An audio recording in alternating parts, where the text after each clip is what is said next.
നമസ്തേ.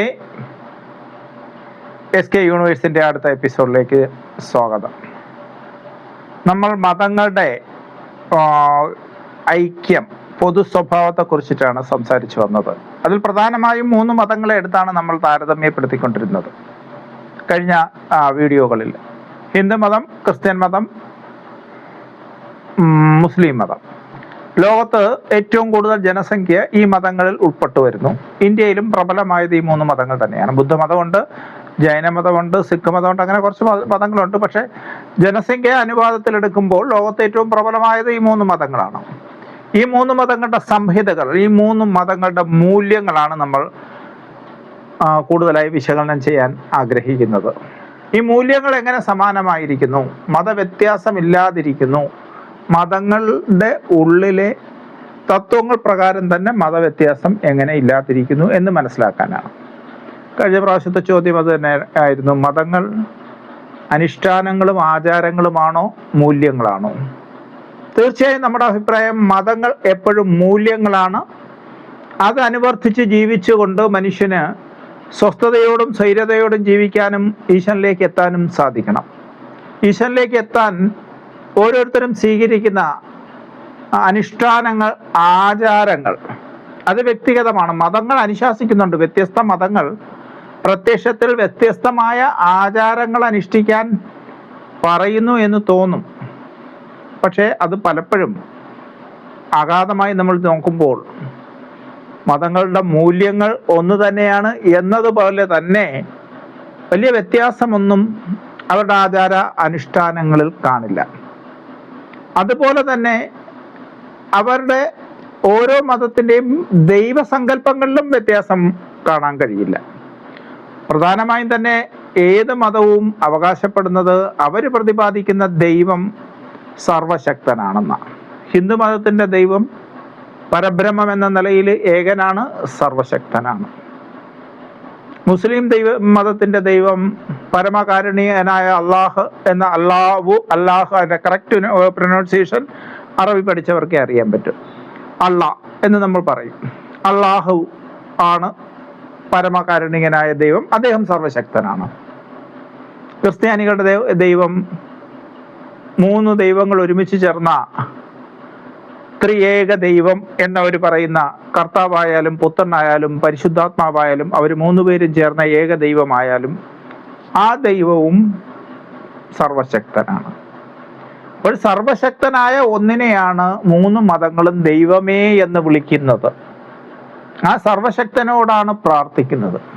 പിന്നെ എങ്ങനെയാണ് മതങ്ങളുടെ സ്വഭാവങ്ങൾ തമ്മിൽ വ്യത്യാസം വരുന്നത്?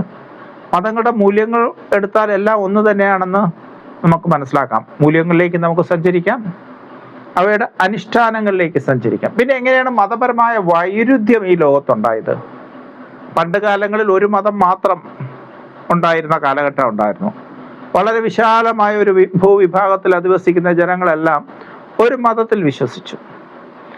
ആ മതത്തിൽ വിശ്വസിക്കുമ്പോൾ തന്നെയും അവരുടെ ഉള്ളിൽ പല പല വിഭാഗങ്ങളായി വേർതിരിഞ്ഞവർ നിന്നിരുന്നു. അവർക്കൊരു അന്യമതത്തിനോട് മത്സരിക്കേണ്ടതോ യുദ്ധം ചെയ്യേണ്ടതോ ആയ അവസരം ഉണ്ടായിരുന്നില്ല. അതിന് പകരം അവർ സ്വന്തം മതത്തിനകത്ത് തന്നെ ഗോത്രങ്ങളായി തിരിഞ്ഞ് ജാതി വ്യവസ്ഥകൾ ഉണ്ടാക്കി ദൈവാരാധനയിലും അധികാരം പങ്കുവയ്ക്കുന്നതിൽ നിന്നും ഒക്കെ വലിയൊരു വിഭാഗത്തെ അകറ്റി നിർത്താനായിട്ട് ബുദ്ധിയുള്ള വിഭാഗം ജാതി ശ്രേഷ്ഠത കൽപ്പിച്ചു. ഹിന്ദുമതത്തിൽ അങ്ങനെ ഒരുപാട് ജാതികൾ ഉണ്ടായിട്ടുണ്ട്. ഈ ജാതി ദൈവകൽപ്പിതമല്ല. കാരണം ദൈവകൽപ്പിതമല്ലാത്തത് എല്ലാം കാലഹരണപ്പെട്ടു പോവും, ഇല്ലാതായി പോവും. നമുക്കറിയാം, ഇന്ത്യയിൽ നിയമം മൂലം ജാതിക്ക് പരിഗണനയില്ല. സംവരണങ്ങൾ തുടങ്ങിയ കാര്യങ്ങളിലൊക്കെ പിന്നോക്കം നിൽക്കുന്നവരെ മുകളിലേക്ക് കൊണ്ടുവരാൻ ജാതി കണക്കിലാക്കുന്നുണ്ട്. അത് ആവശ്യവുമാണ്. അല്ലാതെ ഇന്ത്യയുടെ പരമാധികാരത്തെ നിർണയിക്കുന്ന വോട്ടവകാശത്തിലോ ഇന്ത്യൻ പ്രധാനമന്ത്രിയോ പ്രസിഡന്റോ ആയി തീരുന്നതിനുള്ള അവസരങ്ങളിലോ ഭരണകർത്താക്കളായി തീരുന്നതിനുള്ള അവസരങ്ങളിലോ ഒന്നും ഇപ്പോഴും ജാതിയില്ല. പക്ഷെ ഒരു നൂറ്റാണ്ട് മുമ്പ് വരെ അധികാര ശ്രേണികളിൽ പോലും വിദ്യാഭ്യാസ അവസരങ്ങളിൽ പോലും അതികഠിനമായ ജാതി വ്യവസ്ഥ അനുഷ്ഠിച്ചിരുന്നു, വെച്ച് പുലർത്തിയിരുന്നു. ഇപ്പോഴാ ജാതിയില്ല. ജാതി എങ്ങനെ അപ്രത്യക്ഷമായി പോയത്? കുറെയെങ്കിലും. പക്ഷെ ഒരുപാട് ആൾക്കാരുടെ മനസ്സിൽ, ഇരുണ്ട മനസ്സുകളിൽ ജാതി സ്പർദ്ധ വെച്ച് പെരുമാറുന്ന വളരെ വലിയ വിഭാഗം ജനങ്ങളുണ്ട്, ഇല്ലെന്നല്ല. പക്ഷെ നിയമപരമായി രാജ്യത്തിൻ്റെ പൊതു സ്വഭാവം എന്ന നിലയിൽ, രാജ്യ സമ്പ്രദായം എന്ന നിലയിൽ ജാതി വ്യവസ്ഥയില്ല. നിയമം മൂലം അത് അബോളിഷ് ചെയ്തിരിക്കുകയാണ്. അതുപോലെ ക്ഷേത്രത്തിൽ പ്രവേശിക്കുന്നതിന് ഒരുപാട് നിരോധനങ്ങളുണ്ടായിരുന്നു, റെസ്ട്രിക്ഷൻസ് ഒരുപാടുണ്ടായിരുന്നു. അതും മാറി. ക്ഷേത്രപ്രവേശന വിളംബരത്തോടെ കേരളത്തിൽ ആർക്കും ക്ഷേത്രത്തിൽ പ്രവേശിക്കാം, ഇന്ത്യയിൽ ആർക്കും ക്ഷേത്രത്തിൽ പ്രവേശിക്കാം എന്ന അവസ്ഥയൊക്കെയുണ്ട്. ക്ഷേത്രപ്രവേശന വിളംബരം ശ്രീ ചിത്തിര തിരുനാൾ മഹാരാജാവ് പുറപ്പെടുവിക്കുന്ന തിരുവിതാംകൂർ ജനതയ്ക്ക് വേണ്ടിയാണെങ്കിലും അതിൻ്റെ ചുവട് പിടിച്ച് മറ്റെല്ലാ സംസ്ഥാനങ്ങളും ആ ക്ഷേത്രപ്രവേശനം അനുവദിച്ചു കൊടുക്കേണ്ടി വന്നു. കാരണം ദൈവം എല്ലാവരും ക്ഷേത്രത്തിൽ പ്രവേശിക്കണം എന്ന വസ്തുതയോടൊപ്പമാണ് നിന്നിരുന്നത് എന്ന് നമുക്ക് വ്യക്തമായി മനസ്സിലാക്കാം. അതല്ലെങ്കിൽ ഇത് സംഭവിക്കില്ല. ദൈവവിശ്വാസികളെ സംബന്ധിച്ച് ദൈവത്തിൻ്റെ ഇച്ഛ മാത്രമേ നടക്കൂ. അങ്ങനെയാണെങ്കിൽ ശ്രേഷ്ഠരെന്ന് സ്വയം വിശ്വസിച്ച് ദൈവത്തിൻ്റെ പൂജാതി കർമ്മങ്ങൾ അനുഷ്ഠിച്ചിരുന്നവരും മേൽജാതിക്കാരെന്ന് വിശ്വസിച്ചിരുന്നവരും ഒക്കെ സ്വയം സമ്മതിക്കണ്ടേ ആ ജാതികളൊക്കെ തെറ്റാണെന്ന്? ആ ഒറ്റ ഉദാഹരണം മതിയല്ലോ ദൈവഹിതം ജാതിക്കെതിരാണെന്ന്. കാരണം എല്ലാവരെയും ക്ഷേത്രത്തിൽ പ്രവേശിപ്പിക്കാൻ ദൈവം പറഞ്ഞു, ദൈവം അനുവദിച്ചു. അങ്ങനെ രാജാവ് ഉത്തരവിട്ടു, എല്ലാവരും ക്ഷേത്രത്തിൽ പ്രവേശിച്ചു. അപ്പം ജാതി എന്നുള്ളത് പുരാണങ്ങളിലും മറ്റുമൊക്കെ സംഭവിച്ചു പോയിട്ടുള്ളതിൽ ഏറ്റവും വലിയ തെറ്റായ ഒരു സംഗതിയാണ്.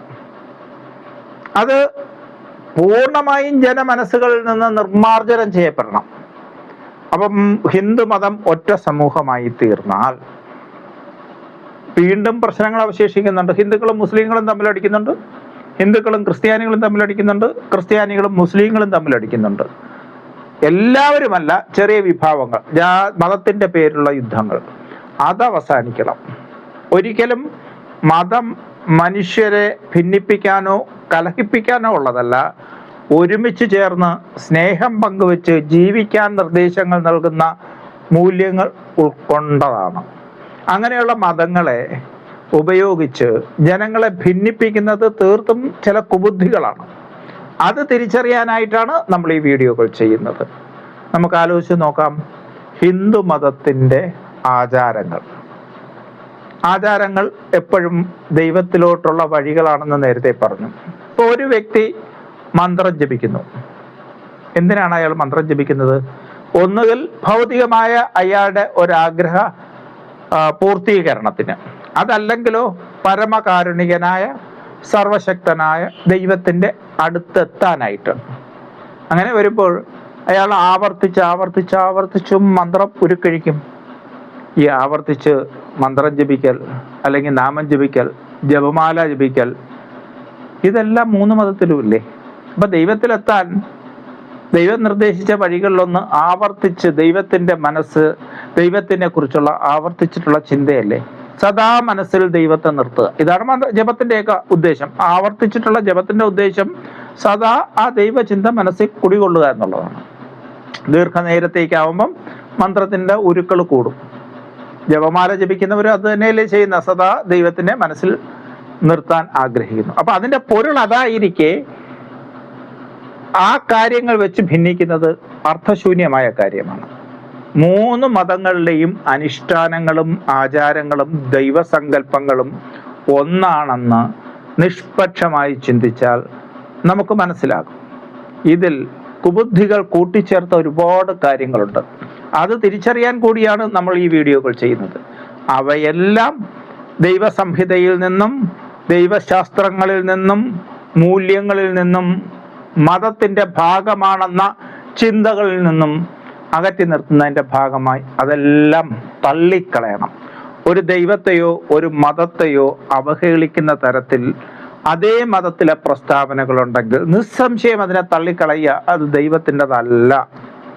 അതെങ്ങനെയാണ്, ഏതെല്ലാമാണ് നമുക്ക് തള്ളിക്കളയേണ്ടത്, ഏതെല്ലാമാണ് നമുക്ക് സ്വീകാര്യമായതെന്ന് നമുക്ക് അടുത്ത എപ്പിസോഡുകളിൽ പരിശോധിക്കാം. നന്ദി, നമസ്തേ.